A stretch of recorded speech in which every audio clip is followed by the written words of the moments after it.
안녕하세요. 오순아TV의 말씀 정원입니다. 지난 시간에는 시몬의 집에 들어온 낯선 사람 미하일의 이야기를 함께 들었습니다. 처음에 시몬의 아내 마트료나는 미하일을 달갑게 생각하지 않았습니다. 양가죽을 사오겠다던 남편은 빈손으로 돌아왔고 술 냄새까지 풍기면서 거렁뱅이 같은 낯선 사람을 데리고 왔습니다.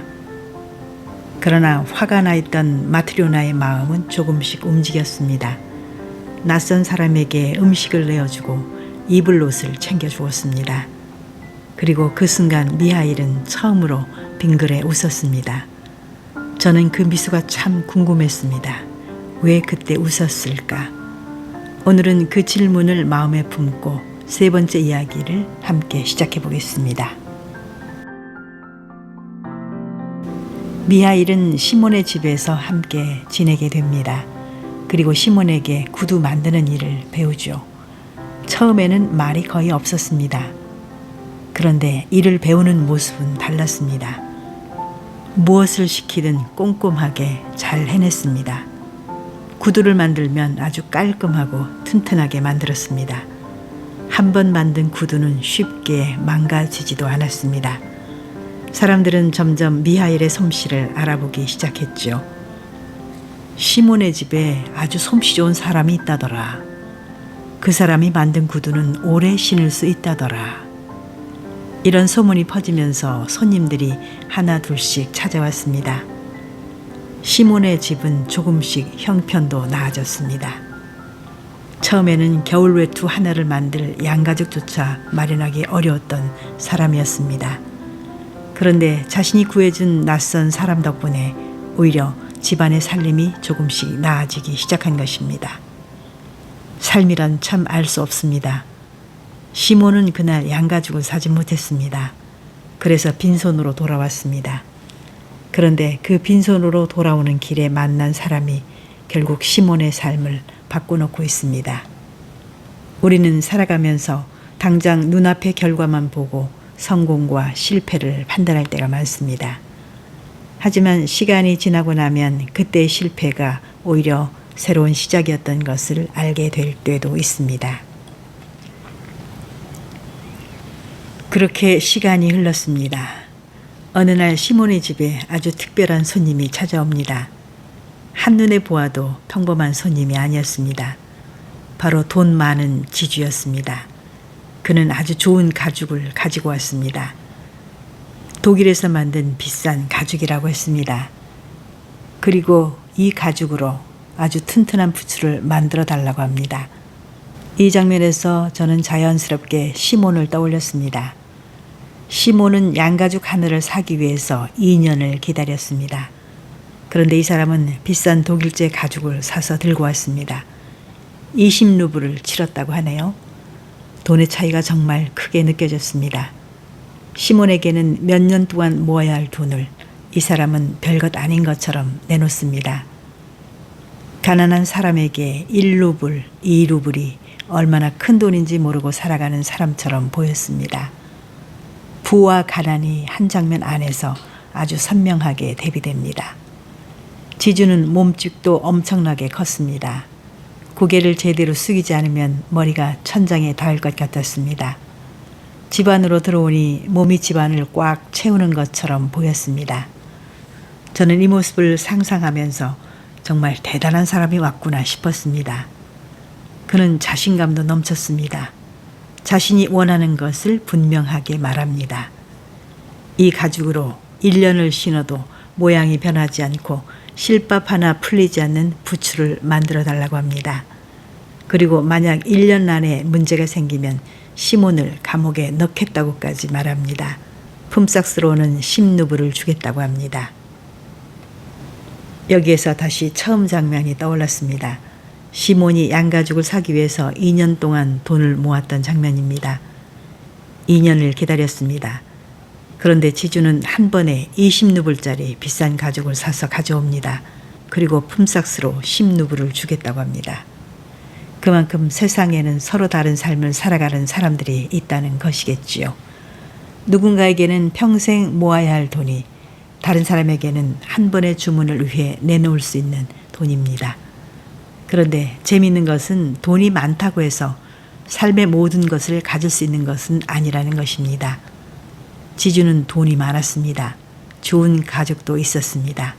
튼튼한 부추도 만들 수 있었습니다.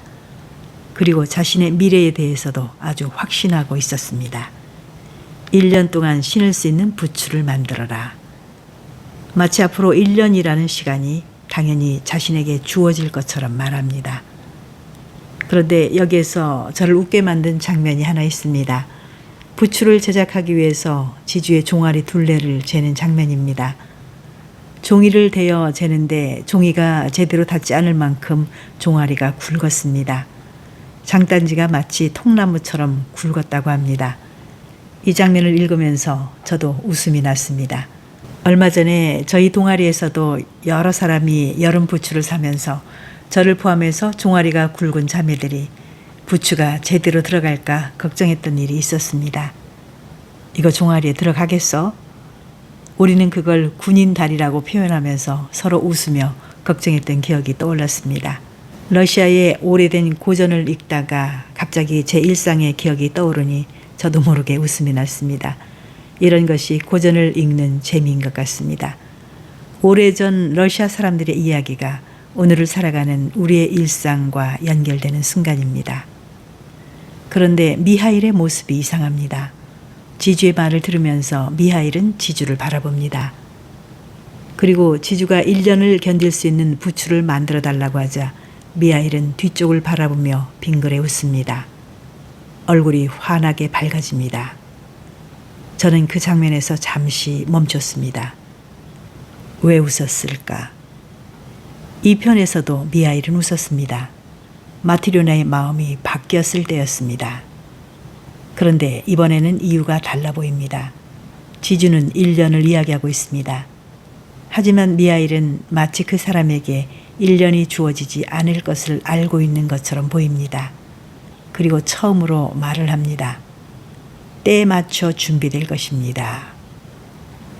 지주는 당연히 부추가 때에 맞춰 완성될 것이라고 생각했을 것입니다. 하지만 이 말은 나중에 전혀 다른 의미로 다가옵니다. 지주가 집을 나갑니다. 그런데 문을 나가다가 문 임방에 머리를 세게 부딪힙니다. 몸집이 워낙 크다 보니 문을 통과하면서 머리를 부딪힌 것입니다. 그 모습을 보고 시몬이 말합니다. 참 대단한 사람이군. 저렇게 세게 부딪혀도 죽지 않아. 그러자 마트리오나가 말합니다. 저런 쇠목 같은 사람은 죽음도 데려가지 못할걸. 마트리오나의 눈에 지주는 정말 그렇게 보였던 것 같습니다. 몸집도 크고 돈도 많고 목소리도 크고 자신감도 넘칩니다. 마치 쇠모처럼 단단한 사람. 그런 사람이라면 죽음도 감히 건드리지 못할 것처럼 보였던 것입니다. 그런데 돌스토이는 바로 그 다음에 우리가 전혀 예상하지 못한 일을 보여줍니다. 지주가 돌아간 뒤에 시몬은 미하일에게 부추를 만들 준비를 하라고 합니다. 그런데 미하일은 이상한 행동을 합니다. 부추를 만들지 않습니다. 시몬이 보기에도 이상합니다. 그동안 미하일은 한 번도 실수한 적이 없습니다. 구두를 만들 때는 언제나 정확했습니다. 그런데 지금은 분명히 지주가 주문한 부추를 만들지 않고 있습니다. 가죽을 자르는 모양도 다릅니다. 부추를 만들 때처럼 두 조각으로 만드는 것이 아니라 다른 모양으로 가죽을 자릅니다. 마트리오나도 그 모습을 바라봅니다. 하지만 아무 말도 하지 않습니다. 시몬은 낮잠을 자다가 일어나 미하일이 하는 일을 보고 놀랍니다. 왜 저렇게 만들고 있지? 도대체 무슨 일일까요? 그렇습니다. 미하일은 부추를 만드는 것이 아니었습니다. 슬리퍼를 만들고 있었습니다. 죽은 사람에게 신길 신발이었습니다. 그제야 우리는 미하일의 이상한 미소와 때에 맞춰 준비될 것입니다 라는 말을 다시 생각하게 됩니다. 조금 전까지만 해도 지주는 말했습니다. 1년 동안 신을 수 있는 부추를 만들어라 라고요. 하지만 그에게는 그 1년이 주어지지 않았습니다. 집으로 돌아가는 길에 갑자기 죽음을 맞이한 것입니다. 그토록 큰 몸집을 가지고 있었던 사람, 그토록 많은 돈을 가지고 있었던 사람, 자신이 앞으로 1년 동안 무엇을 할 것인지 당연하게 알고 있었던 사람. 그런데 그 사람에게 필요한 것은 1년짜리 부추가 아니라 죽은 사람에게 신길 슬리퍼였습니다. 저는 이 장면을 읽으며 다시 첫 번째 이야기를 떠올렸습니다. 시몬은 양가죽을 사서 겨울을 준비하려 했습니다. 하지만 돈을 마련하지 못했습니다. 그래서 빈손으로 돌아왔습니다. 그 빈손으로 돌아오는 길에 미하일을 만났습니다. 그 만남이 시몬의 삶을 바꾸었습니다. 이번에는 지주입니다. 지주는 돈이 있었습니다. 자신이 원하는 가죽도 살 수 있었습니다. 좋은 부추도 만들 수 있었습니다. 하지만 자신의 미래까지 자신의 돈으로 살 수는 없었습니다. 사람은 참 이상합니다. 우리는 내일을 알 수 없는데도 내일을 준비하며 살아갑니다. 다음 달을 계획하고 1년 뒤를 계획하고 몇 년 뒤를 생각합니다. 여행을 예약하고 돈을 모으고 집을 마련하고 자녀의 미래를 걱정합니다. 그것은 당연한 일입니다. 미래를 준비하지 않고 살아갈 수는 없습니다. 그런데 돌스토이가 우리에게 보여주는 것은 미래를 준비하지 말라는 것이 아닌 것 같습니다. 오히려 내일을 너무 당연하게 여기지 말라는 것처럼 느껴집니다. 내일은 우리에게 주어질 수도 있지만 주어지지 않을 수도 있습니다. 그래서 중요한 것은 내일을 준비하면서도 오늘을 놓치지 않는 것입니다. 저는 이 이야기를 읽으면서 우리 삶에도 비슷한 순간들이 많다는 생각을 했습니다.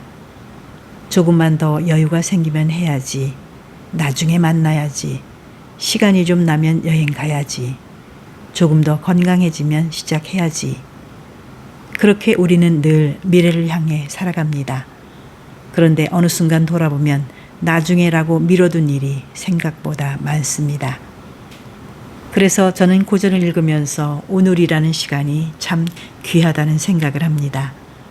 내일을 준비하는 것도 중요하지만 오늘 만나는 사람에게 따뜻한 말을 건네는 것, 오늘 하고 싶은 일을 조금 해보는 것, 오늘 감사할 것을 하나 발견하는 것, 어쩌면 그런 것이 삶을 살아가는 방법인지도 모르겠습니다. 그리고 다시 미하일의 미소를 생각해 봅니다. 처음 미하일이 웃었던 것은 마트리오나가 마음을 열었을 때였습니다. 이번에 웃은 것은 지주가 자신의 미래를 확신하며 1년짜리 부추를 주문했을 때였습니다. 두 미소가 서로 달라 보이지만 그 안에는 공통점이 있는 것 같습니다. 미하일은 다른 사람들이 보지 못하는 것을 보고 있었던 것은 아닐까요? 마트리오나는 낯선 사람을 보았습니다. 시몬은 불쌍한 사람을 보았습니다. 지주는 자신이 가진 돈과 자신이 원하는 부추를 보았습니다. 그런데 미하일은 사람의 삶 그 자체를 보고 있었던 것 같습니다. 그래서 저는 이 세 번째 이야기를 침묵하는 사람이라는 제목을 붙여보았습니다. 미하일은 말을 많이 하지 않습니다. 그런데 그의 행동은 많은 것을 말합니다. 말없이 일하고 말없이 사람을 바라보고 말없이 자신의 일을 합니다. 그리고 결정적인 순간에는 미소를 짓습니다. 그 미소 하나가 우리에게 많은 질문을 남깁니다. 사람은 정말 자신의 미래를 알고 있을까? 돈이 많으면 내일을 마음대로 만들 수 있을까? 사람은 무엇을 준비하며 살아야 할까? 그리고 우리는 오늘을 어떻게 살아야 할까? 오늘 이야기는 여기까지입니다. 지주에게는 돈이 있었습니다. 좋은 가죽도 있었습니다. 1년을 견딜 수 있는 부추를 주문할 만큼 미래에 대한 자신감도 있었습니다. 하지만 그에게는 그가 생각했던 1년이 주어지지 않았습니다. 반대로 시몬은 양가죽 하나도 마련하지 못했던 사람이었습니다. 하지만 빈손으로 돌아오는 길에 한 사람을 만났고 그 만남은 그의 삶을 바꾸었습니다. 어쩌면 우리의 삶도 이런 것인지 모르겠습니다. 우리가 계획한 것과 우리에게 실제로 주어지는 것은 언제나 같지는 않습니다. 그래서 오늘이라는 시간을 조금 더 소중하게 살아야겠습니다. 다음 편에서는 미하일이 왜 지주의 부추 대신 죽은 사람에게 신길 슬리퍼를 만들었는지, 그리고 미하일의 행동 속에 숨겨진 더 깊은 의미를 함께 찾아보겠습니다. 돌스토이가 우리에게 던진 질문, 사람은 무엇으로 사는가? 그 질문의 답이 조금씩 가까이 다가오고 있습니다. 오늘도 오수나TV의 말씀 정원과 함께 한 권의 고전을 천천히 읽어주셔서 감사합니다. 오수나TV의 말씀 정원이었습니다.